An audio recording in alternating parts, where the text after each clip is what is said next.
Susan, what's the next question?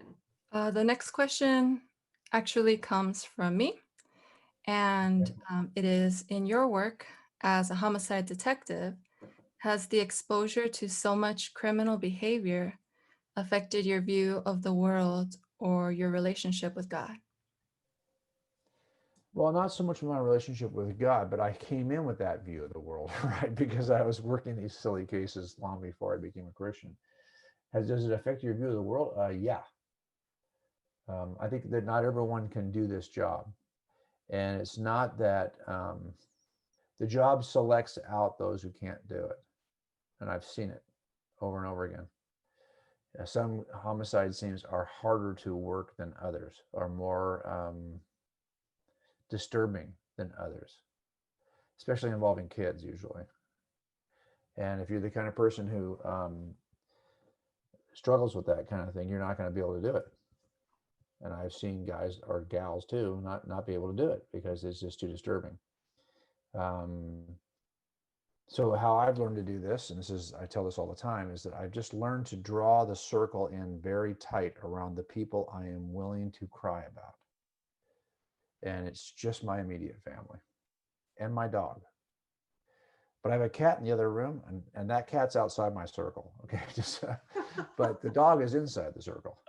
But you have to kind of draw the circle as tight as you can, because you can't get someplace and have somebody who looks like your son on the floor and cry over that kid.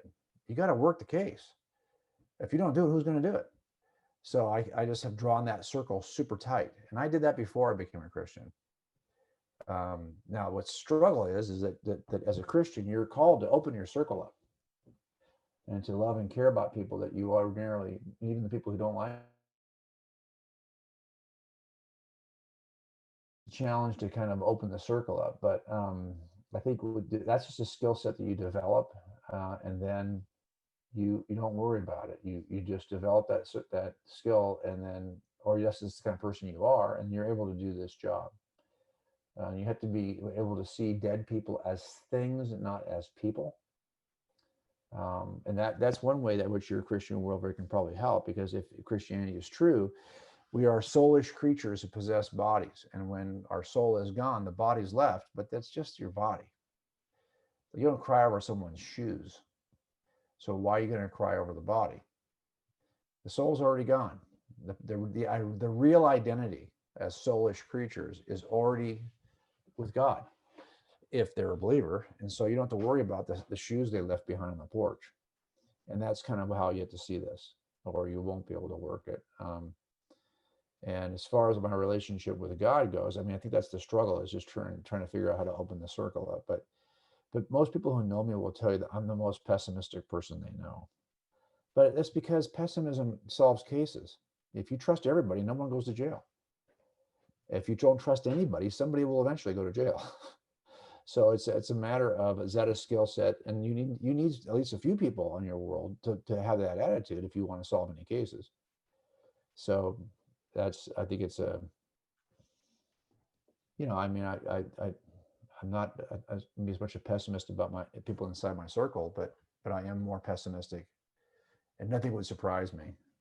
And so when somebody makes a claim against a leader, a Christian leader who falls, or there's an accusation made against a Christian leader, that doesn't surprise me a bit.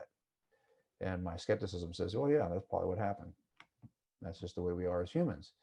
But what's great about Christianity is it describes the world the way it really is.